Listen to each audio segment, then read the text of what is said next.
All right. So today we'll be looking at some applications of the Maxflow or Mincut algorithms, and so on. That there will be some so-called real-life problems, or something, some other problems, and we'll try to reduce them to Maxflow or Mincut, so that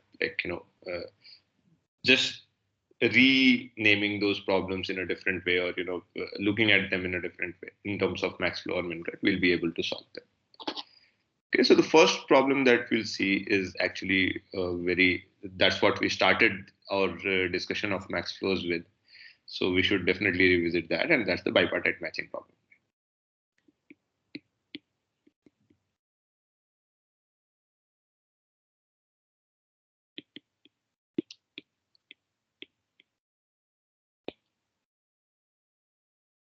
So we had said, what is bipartite matching problem? Given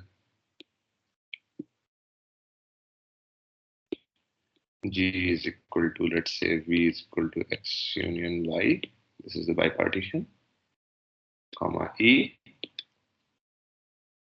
Find a matching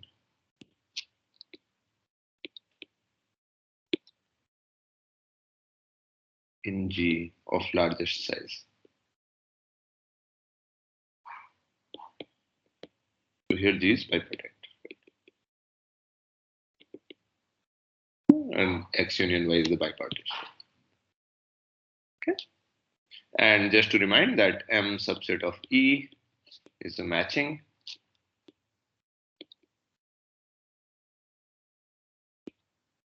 In G,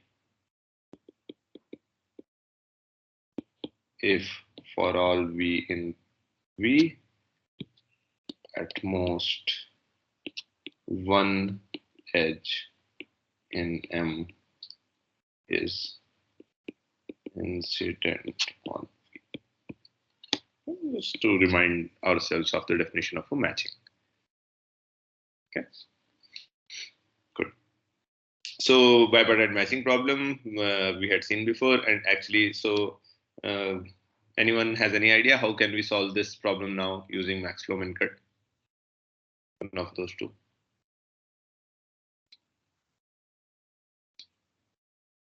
So you have this bipartite graph, X and Y. There are some edges.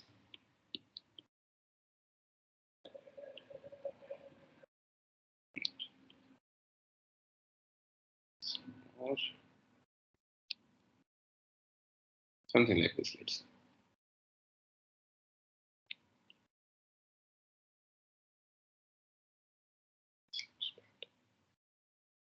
Yeah. And now we want to find the maximum matching. How can we use the Maxflow Mincut to do this?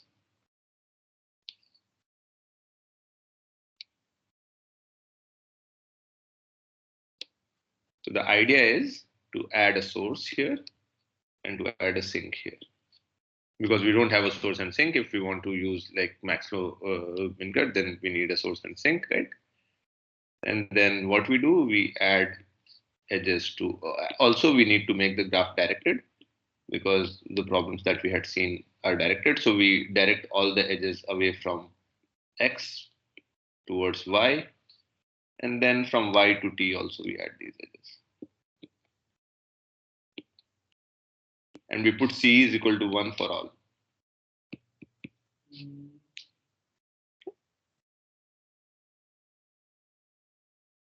And now the thing is that, let this graph be G prime, this new graph.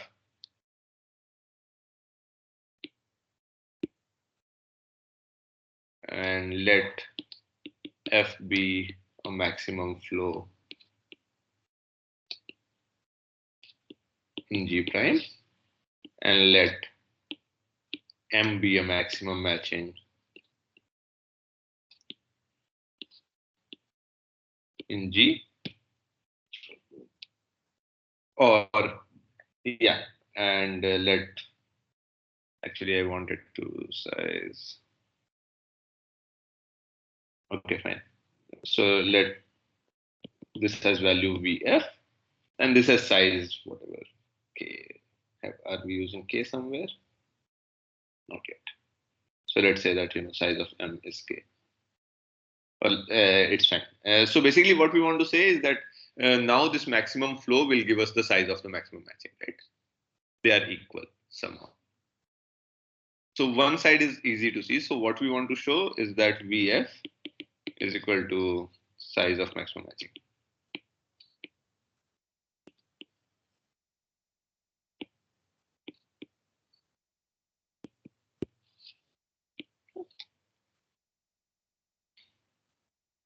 So basically, we want to say that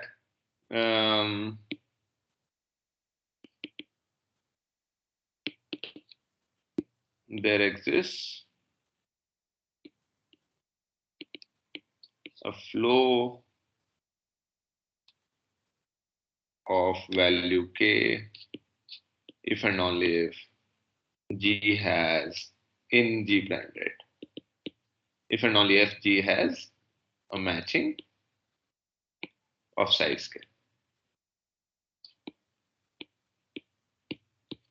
So which direction is easy? One direction is easy.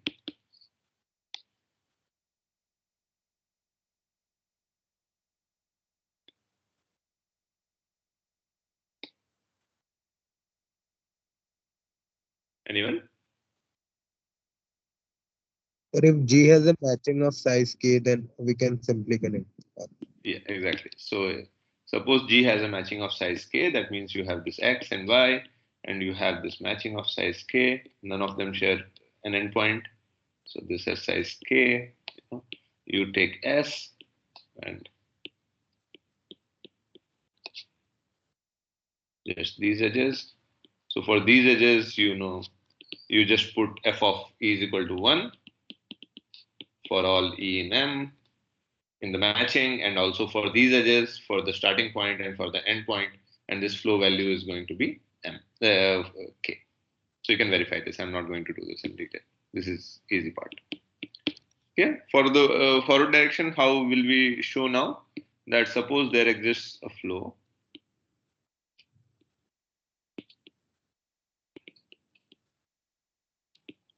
of value K. Then we need to show there exists a matching of size K. Good. So now suppose there exists a flow of value K. The point is that, okay, so let's look at in the graph G prime. So there are some things here. From S, some edges will have, FE is equal to 1. Look at the edges which have FE is equal to 1. So here, whatever edges you have, look at edges in G prime between X and Y, such that FE is equal to 1. Okay, so it can only be 0 or 1 because the CE we had put to be 1. The capacities are 1. So it can only be 0 or 1. So we look at the edges which have F is equal to 1 between X and Y. Okay, so the claim is there are K such edges. So let's say, let this set be M prime.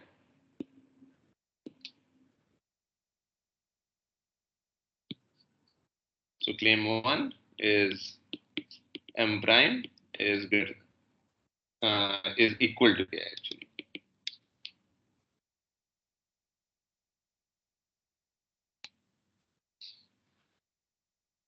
Why is this true? Okay, let me write. Yeah. Okay. So value of the flow is K. So we could use that formula in terms of cut. Exactly. So let's just write it. Cut or just this thing. Yeah. So we look at this partition. So this is S, this is T, and let this be A, let this be B, So yeah, for a cut, and what does it say? That f in of a, oh sorry, f out of a minus f in of a. Okay, and what is f out of a? F out of a is exactly these edges, and why there? This I claim is zero. Why is this zero? But the edges are only directed forward. Yeah, so the edges are directed from x to y, right? They're not directed from y to x. So this is exactly, and what is f out of a? Exactly those edges which have value 1. So this is exactly k. So if you want, like, you can say f of e such that e is equal to uv, u belongs to a, v belongs to b, and f of e is equal to 1. Or just like, yeah, f of e. And f of e is equal to 1. So this is basically, this is equal to m prime.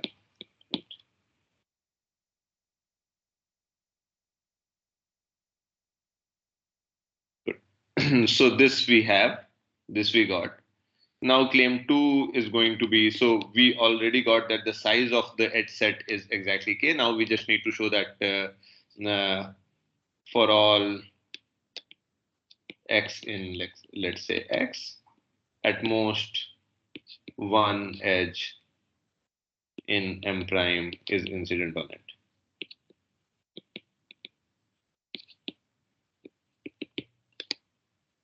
How can we show this?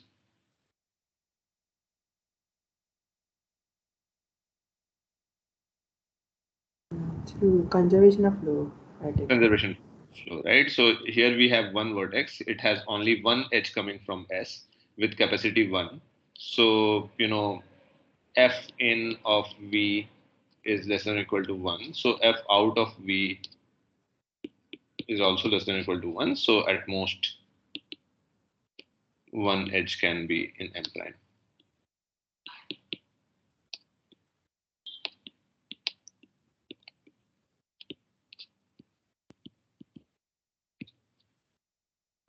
V or X, whatever. Let's say V. Okay. And claim 3, similarly for Y also, we can say that for all Y in Y. Okay, again, I'm using X and Y, but fine.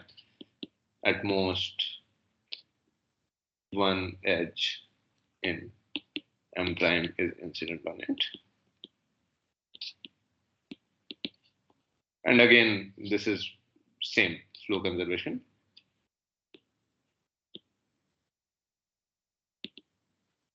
And claim 1 and 1, 2, 3 together imply that M prime is a matching of size k. This finishes the proof of the theorem. Why? Because M prime we showed that has size k, and none of the vertices in the graph share more than one edge of M prime. So M prime is a matching of size k, and that's what we wanted to show in the forward direction of the theorem. Any questions?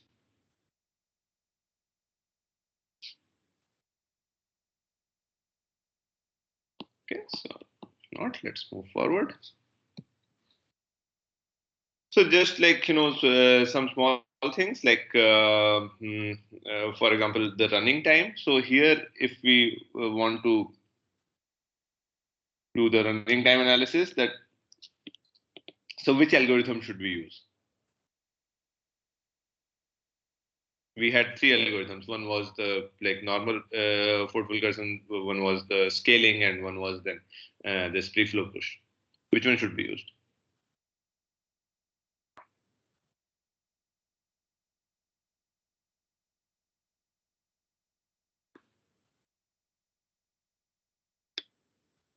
The normal Ford-Fulkerson because the capacity of each is small. Exactly. So we know that C here is equal to summation whatever delta E belongs to delta plus of S. C of E is equal to mod X, right? Let's say is equal to N, right? Then what is order MC is equal to actually order MN, which is the smallest if you look at order m square log c, then this will turn out to be order m square log n, and order, what was the other thing, m square n, let's say, or order n cube will be order m square n or order n cube. Right, so this is the fastest. And this happens because, the capacities are small. The capacities are not that large. We have given every edge capacity 1 only. So this is just one thing to observe, that actually the normal Ford-Fulkerson runs in the least time. And there's this also concept of, which is very useful in bipartite graphs in general. And so how do augmenting paths look like?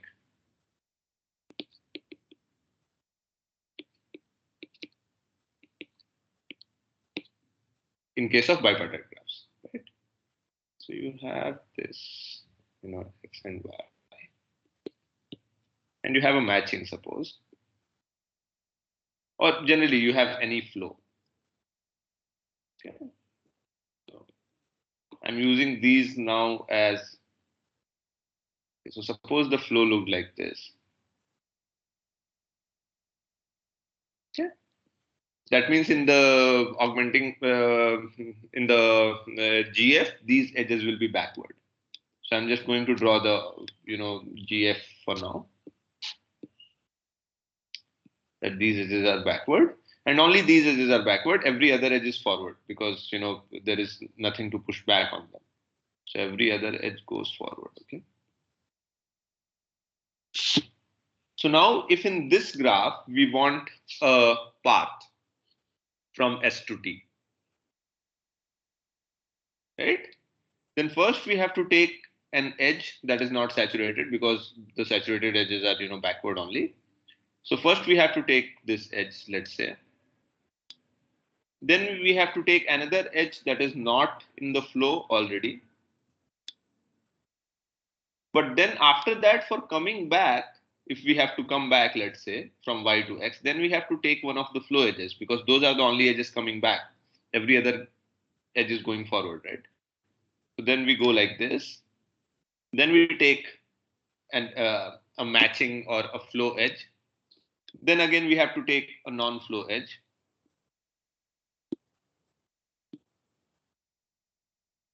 Then we again take a flow edge, non-flow edge, flow edge, then again a non-flow edge, and then go to T finally. Because again, you can't use any of the flow edges, right? So this augmenting path actually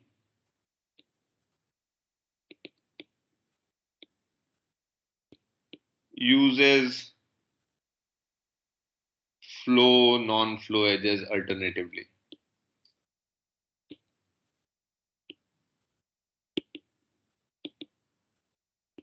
Between x and y. And if we have any flow, then any flow actually gives us a matching.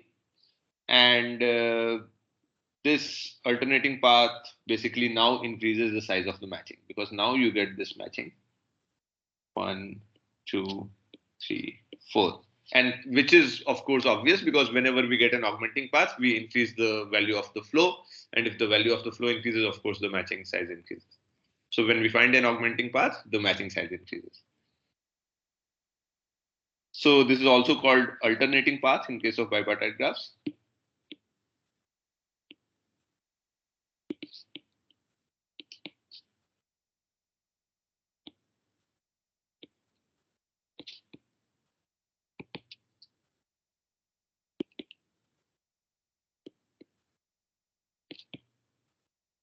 And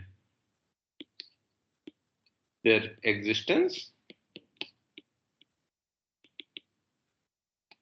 implies existence of a larger size matching.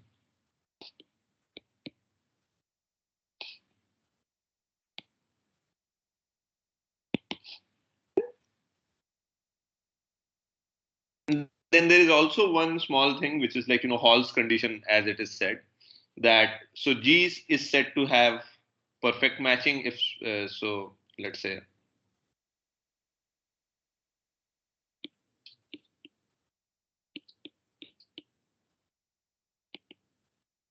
perfect matching if size of maximum matching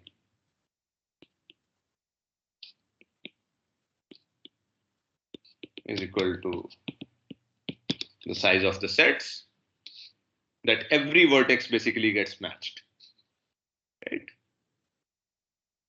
And so what we can show is that if G does not have a perfect matching,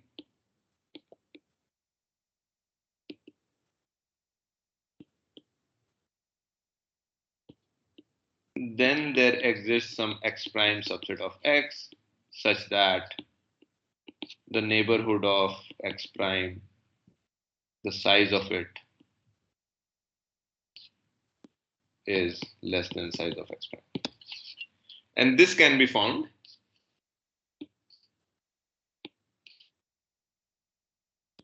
using Max-Flow Mincut, and you can, I'm just mentioning it in order again, MC time, MN time. You can go and read in the book how you will find it. So this is basically called Hall's condition. So this is an if and only if that if there is a maximum matching, then there has to, for every set, its neighborhood should be at least as large. And if there is no maximum matching, then you can find a set such that its neighborhood shrinks. Okay, so you can find these things, in the book, and these are interesting things, and these are very, very useful things, which are, used in a lot of applications and so on. Any questions about any of this, about bipartite graphs? So can you explain Hall's condition again? Okay, so Hall's condition says that, let me write it down. G has a perfect matching if and only if for all X prime subset of X, neighborhood of X prime has size at least X prime. Neighborhood of X prime has size at least X prime. And what does it say? That you have this, you look at any subset, its neighborhood should be at least that size for it to be a perfect matching, right? Because you need at least those many matching partners. So one direction is obvious, that for every X prime, it should be greater than or equal to X prime. If G has a perfect matching, then this has to be satisfied. But what Hall's condition says that actually, if this is satisfied, then G will have a perfect matching. So that is not very easy to see. That requires a proof. And that also tells us that, okay, so if G does not have a perfect matching, then we should be able to find a set such that its neighborhood shrinks. Okay. Okay. Thank you.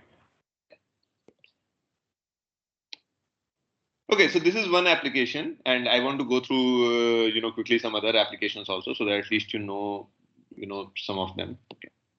So this is about bipartite graphs, but in general graphs also, so this is another application called disjoint paths.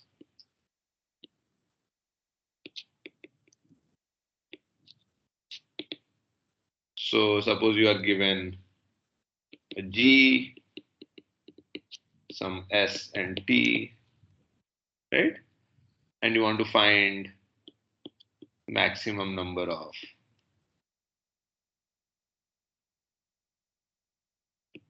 so let's say this G is directed for now. Edge disjoint paths between S and T.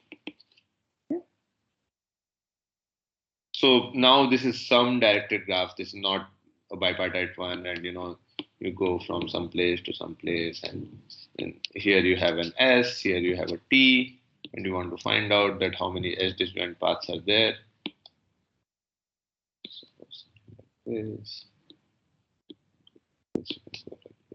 Whatever, right? Suppose this is your graph. And you want to find out how many edge disjoint paths are there between S and T, edge disjoint paths which don't share an edge, right? And this is very simple then. Like, then you just want to find the maximum flow between S and T. So there might be actually some incoming edges also. Maybe somebody has, but those edges don't really matter. So suppose, there was some edge in the backward direction here, and maybe T had some edge, to somebody else. Let's say T had some edge to this guy or whatever, right? But those edges don't really matter. So what we'll do, that delete whatever delta minus S and delta plus T and find a max flow between S and T. Let's say max flow F. So the claim would be value of F is equal to number of maximum number of edge disjoint paths.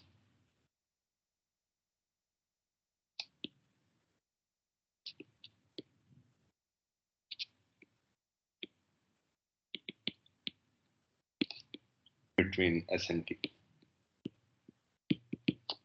And why? Because this is the flow, right? So, and again, you give the capacity is 1. That I forgot to say. C is equal to 1. So now you look at any path, like, since C is equal to 1, it has to be vertex disjoint, because then otherwise if something like this happens, then this edge will have to have capacity 2 if they are not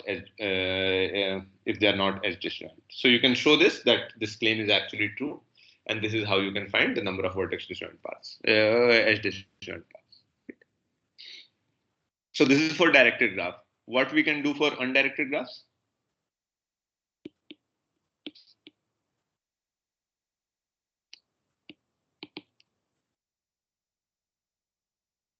Again, we want to find the same thing.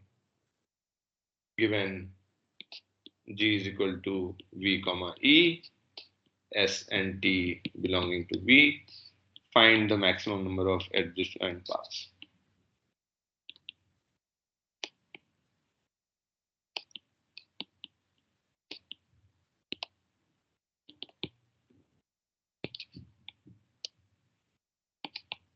S and T. Okay.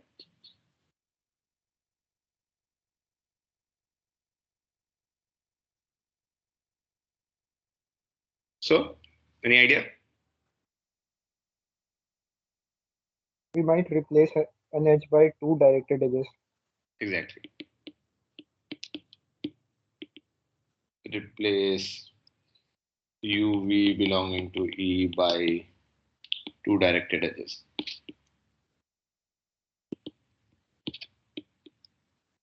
UV and VU. And put again C is equal to 1 for all E, and then do the previous.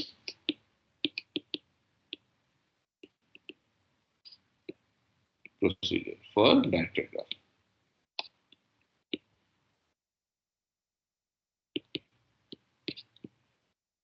So this is again like very simple kind of, but still very useful thing that okay.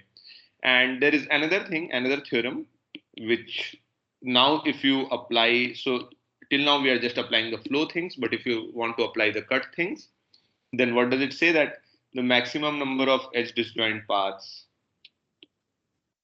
just like Hall's theorem, edge disjoint paths or edge disjoint ST paths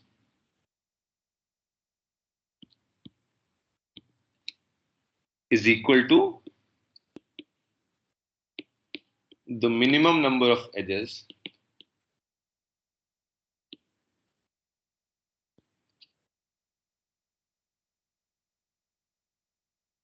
needed to be deleted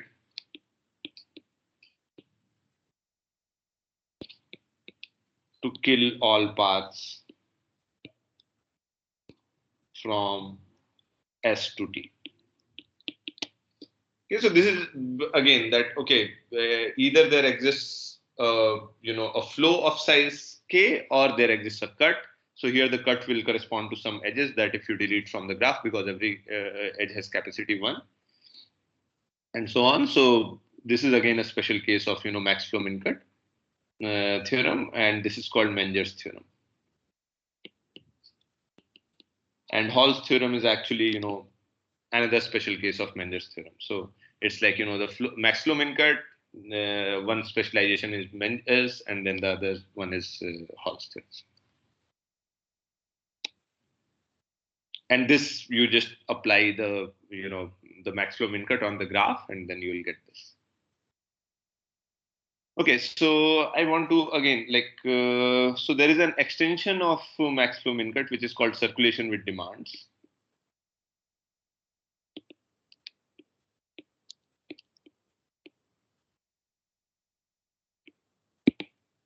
And now what we have, instead of one source, we have many sources.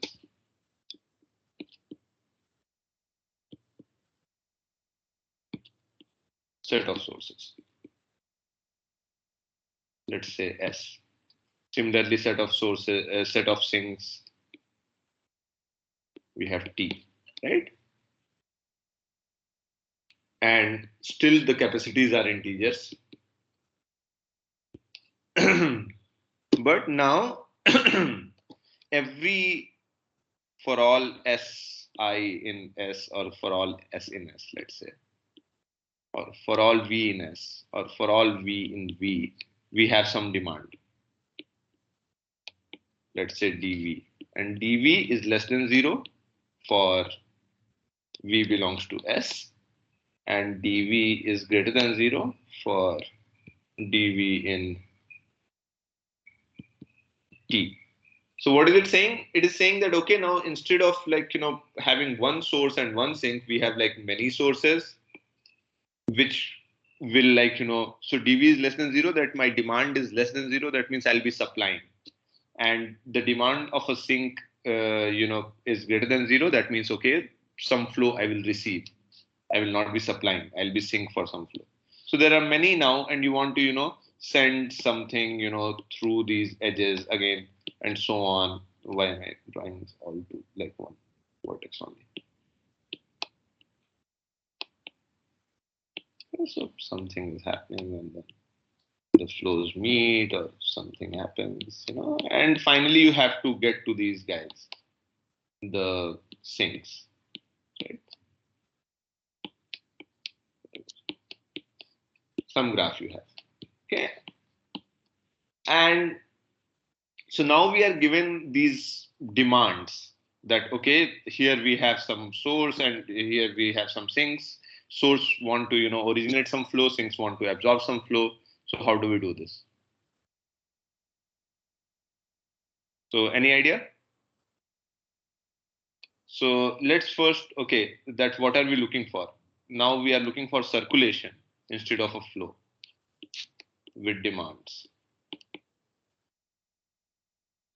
Let's call the demands dV is a function from again E to R greater than or equal to 0, such that first is for all E in E, the capacity should be set, capacity constraint should be there.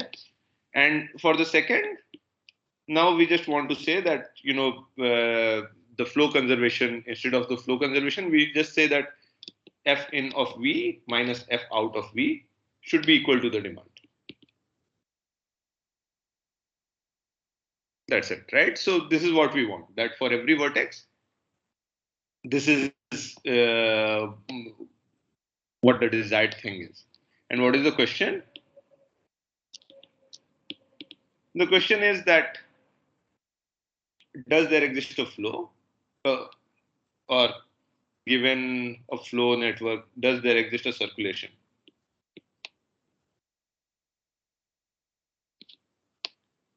In a given flow network?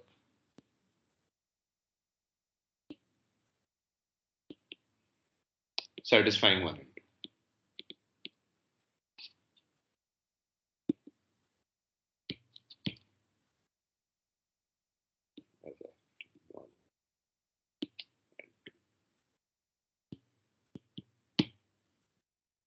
So how can we solve this using our normal maximum flow?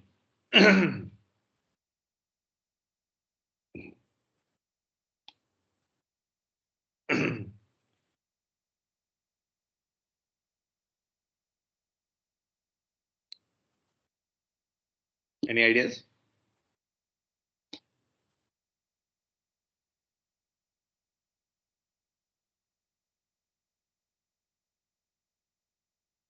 So here we have multiple sources, multiple sinks, and we have these demands and so on.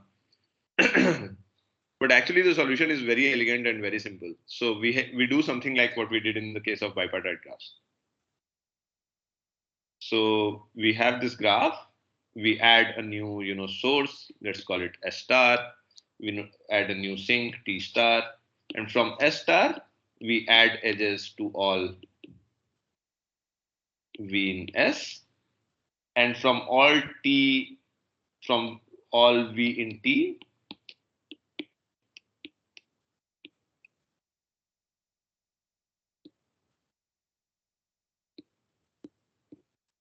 we add edges to T star. And what is the capacity of this edge? This is going to be dV again, and this is also going to be dV, right? And what you can show actually is that if a circulation exists, uh, so if such a circulation exists,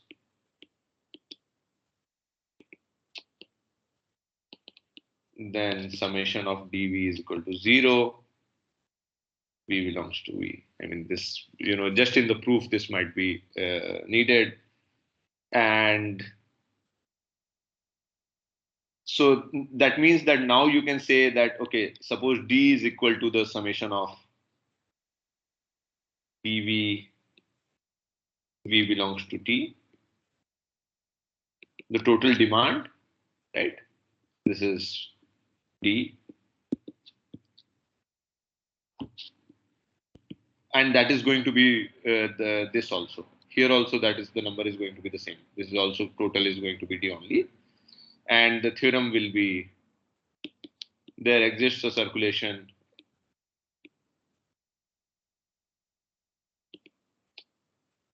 satisfying 1 and 2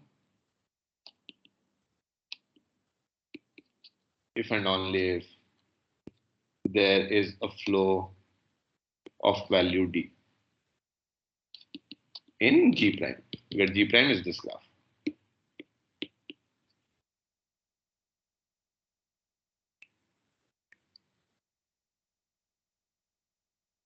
So this also you can see, again, the proof is there in the book. But again, the idea is that, okay, you have a slightly different looking problem, but then you can, modify it slightly. So what is happening now? That these guys wanted some extra input. They wanted to supply something, but that would violate the flow conservation. So what did we do? We added a new source that will supply those things to these guys. Similarly, these guys wanted to receive something, the T guys, but that would again violate flow conservation. So we added a sink T star that will absorb all the extra things that they get. Okay. So any question about this?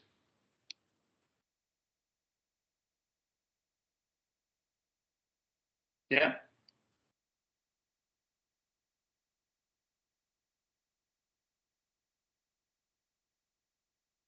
Okay. So there is another very small extension where we even have lower bound on edges.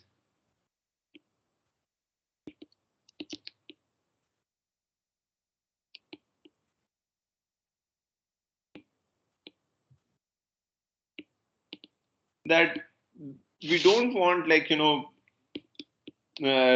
flow on certain edges. We want at least L flow. So what are going to be the conditions? So conditions now, it's going to be that instead of 0, we have LE less than or equal to FE less than or equal to CE. And then the second condition is going to be the same, right?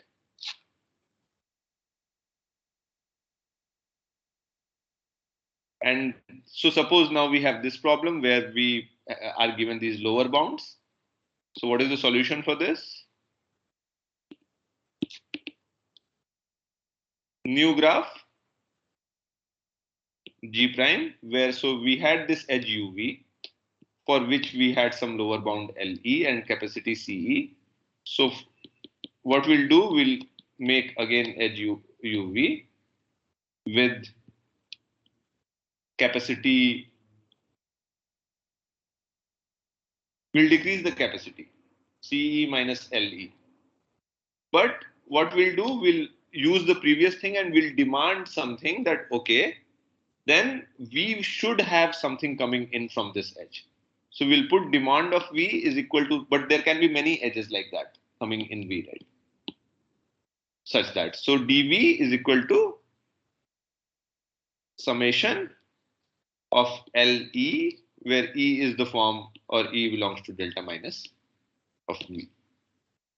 That is going to be V's demand. And then we solve the previous problem and then we are done.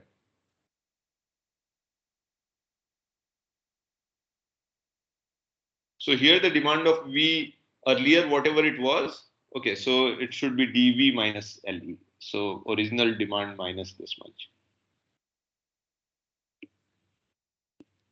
dV star, suppose, is the new demand, and which is going to be dV minus this much, because this much we already want. That is the lower bound of V. Or should it be plus? Should it be plus or minus? Can anyone?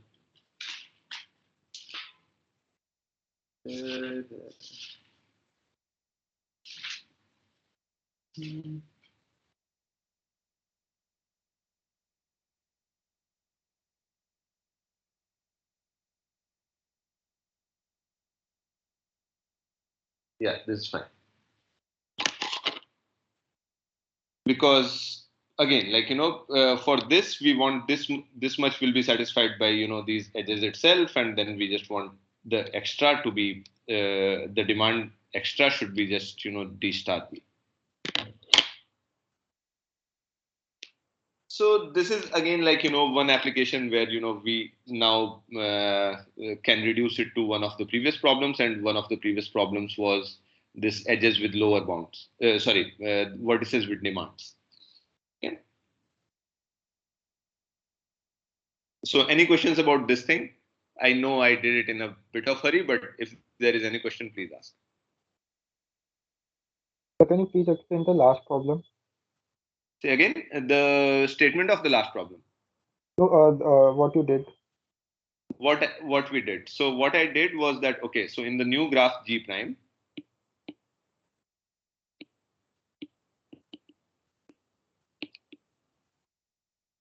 so I'm reducing to the previous problem, which is with demands, okay? This one, circulation with demands. So in the new graph G prime, what I'll do, the capacities of edges, capacity of E, let's say CE star, is going to be CE, original CE minus LE. Okay? And the demand of V, let's say dV star, is going to be dV minus this number.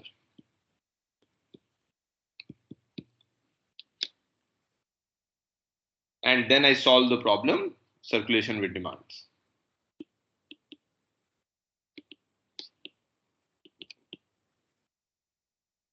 On G prime. And the claim would be that if there exists a circulation, then there exists a flow, a circulation which fulfills the lower bounds in this graph, in G. So if the flow of an edge is more than equal to LE, then like how can we fulfill that condition if we reduce the capacity of an edge, like C minus LE? Say again. We are reducing the capacity. Yes, I'm reducing the capacity. What I'm saying is that this is the lower bound anyway. So you can, if you get a solution here, you just add the capacities there and you get a solution for the original graph. So in this graph, G prime, you will get a flow, let's say, of CE minus LE. And then you add LE to all the lower bounds to get a solution in G. This is a reduction, right? This is a different graph. What I'm claiming that if there exists a solution in this different graph, then from that you can get a solution of the original graph. Okay. Yeah. So again, the details you can find in the book, but these are the things, the different kind of extensions and different kind of applications which are there. And then I'll just do one small application of these things, especially these things, the last part that I have done. So I would want to do one application, which is called survey design. So what is survey design? You have some customers, 1 to n, let's say. You have some products, let's say 1 to k. Okay. And each customer buys some product.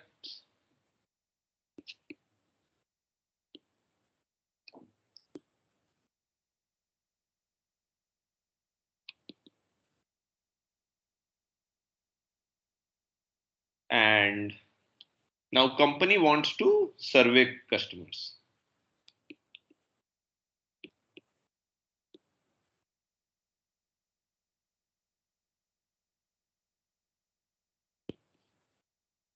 But what are the constraints with which the company wants to survey customers? A customer should be asked only about the product that they have bought.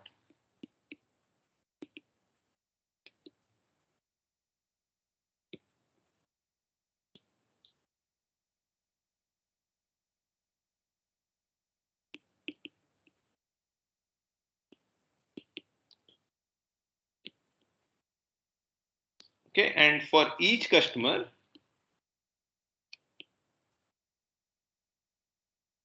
at least let's say they should be asked some CI and at most CI prime,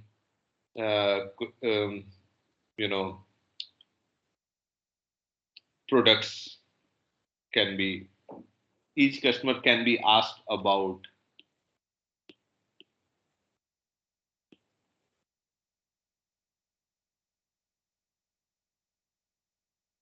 these many products.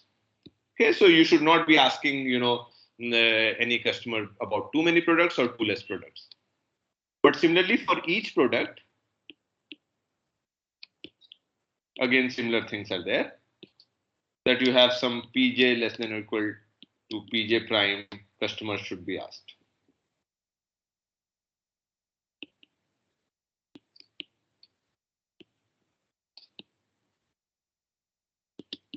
So now the question is, how do you design, how do you solve this problem such that, which customer should be asked for which product and so on. Okay, so I'll quickly give the reduction because we are almost running out of time. But again, this can be very easily formulated as a flow problem. So here you have set of customers that you can call X and Y. So here you have 1 to N. Here you have 1 to K. These are the products. And then of course there is an edge between a customer and a product.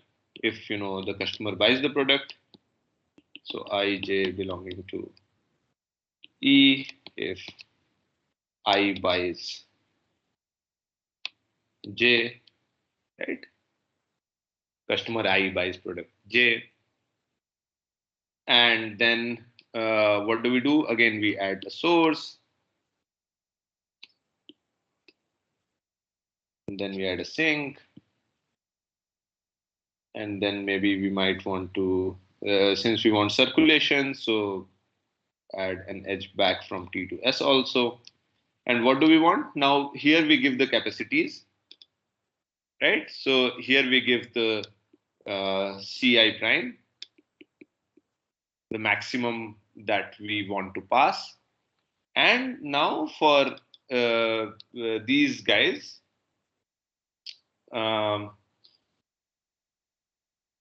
so Ci prime is going to be the capacity of this. Here also the capacity is Ci prime.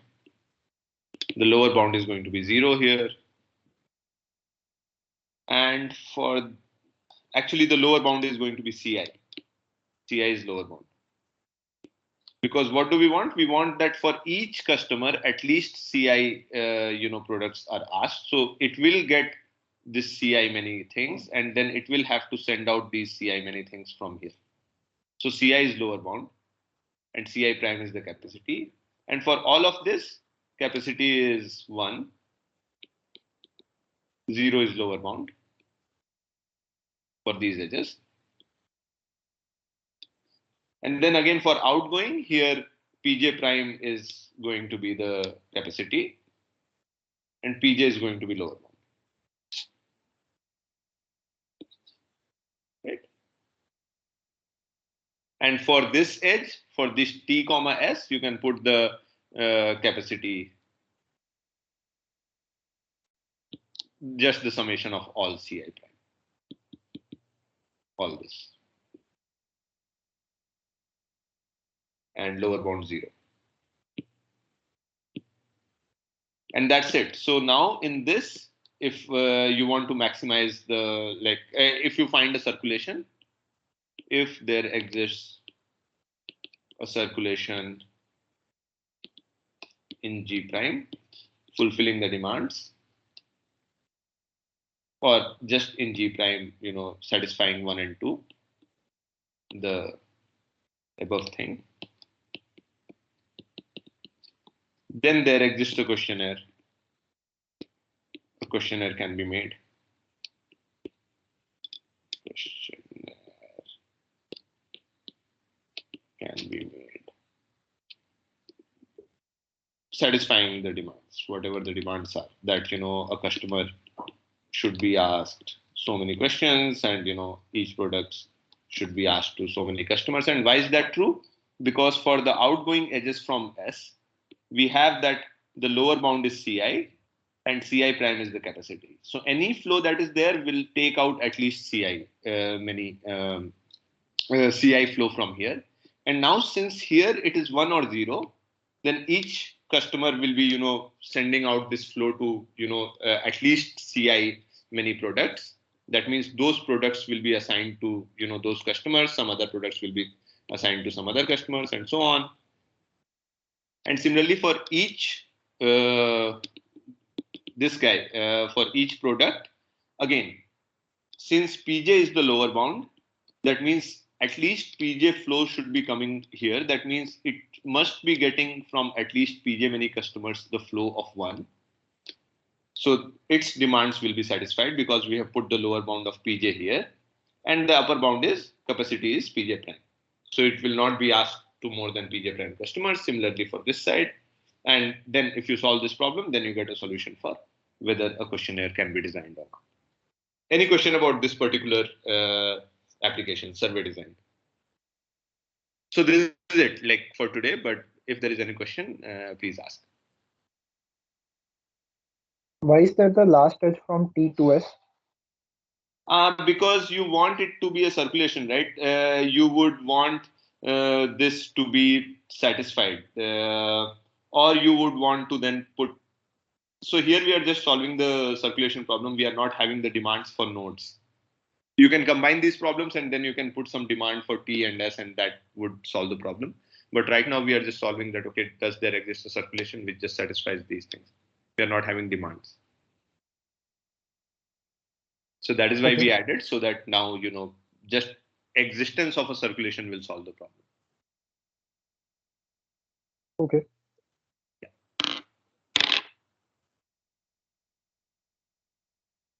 Yeah, I mean, so I had not very clearly defined what was this problem, lower bound. But here we, in the normal, in the previous problem, we were just adding lower bounds instead of the, demands. So here we don't have any demands at the nodes. We are just adding the lower bound, and that is fine.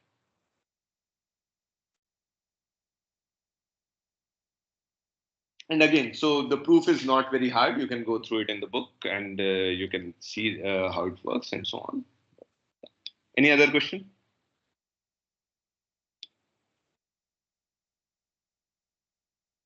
So there are many other applications which are there in the book, like, airline scheduling is there. Then uh, what else? I wanted to do image segmentation. That is again not very hard, but project selection. There are these things that I think you should have a look. So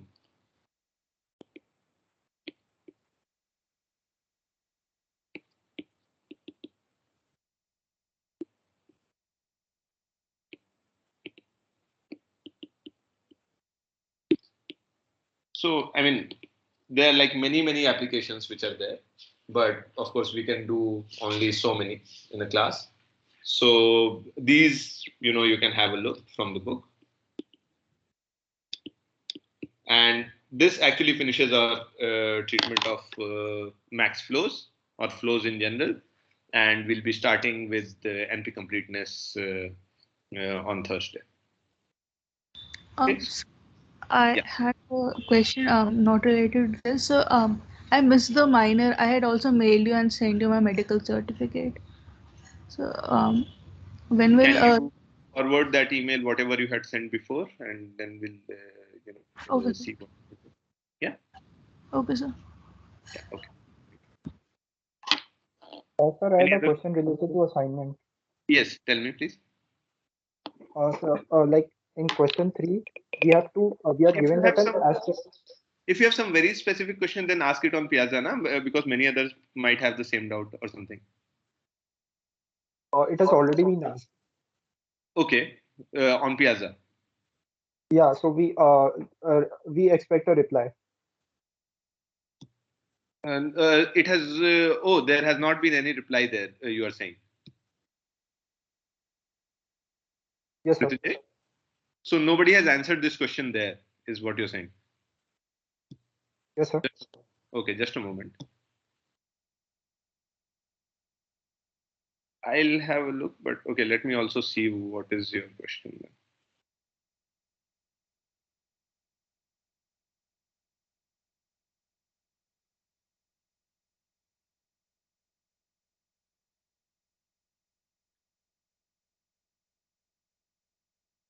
Just a moment. I'm opening the sheet. Okay, so which question again?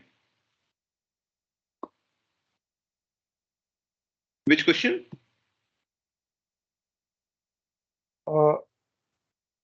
Sir, I will. Sir, I think I should confirm from the question paper. I will email you regarding that. Okay. All right. Sir, in wildcard entries question, which is given in the present assignment, do we have to assume that one of the strings contain wildcard entries and other don't? No.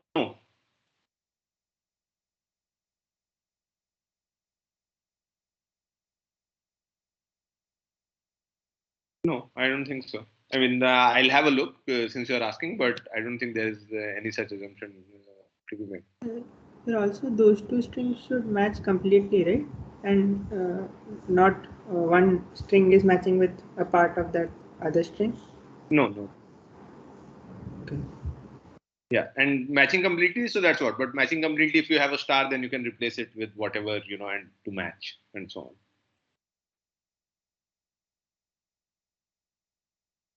Can star be replaced with empty substring? Say again? Can star match empty substring? Can star match empty substring? That's a good question. I think so. Yes. Okay, sir. Yeah. Okay. Then. Any other? That means that two strings of different length can also match. Yes, definitely. So different length. That is what star. If there is a star and star can be replaced with different things, then they can match, right? Otherwise, why would, if I'm saying that star can be replaced with different, then of course different length strings can match. So that means a star can be replaced with two stars also in a matching. Yeah.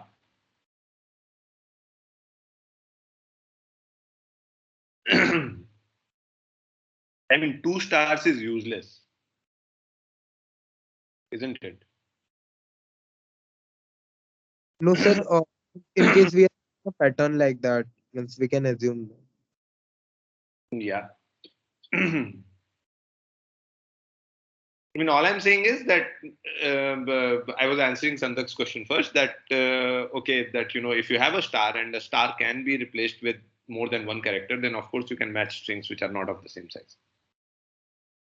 Or I mean, I don't see any thing there which is. I mean, does that answer the question? Then and if it does, then it's a simple answer, right, Sandak? Because we wanted a perfect matching, right? So Yeah. Perfect matching, but again, so this matching is in a way different. That the star can be replaced with a lot of things also. So what are the possible values that star can take? It can take space and any character. Not just any character. It says, what does it say? Any character or number of characters also. Yes. Okay. Means multiple, depending Yes, upon that particular star. exactly. So we include space also. We include anything. Blank. I mean blank. Yeah. Yeah, that's what. I think somebody was asking that whether empty string can be matched with a star. Yes. Okay. And I have not yet looked at the Piazza. I'll have a look and try to see whatever questions are there as well. Okay. Any other questions? Okay. If not, then we have gone quite beyond time. So thank you for coming and see you guys on Thursday.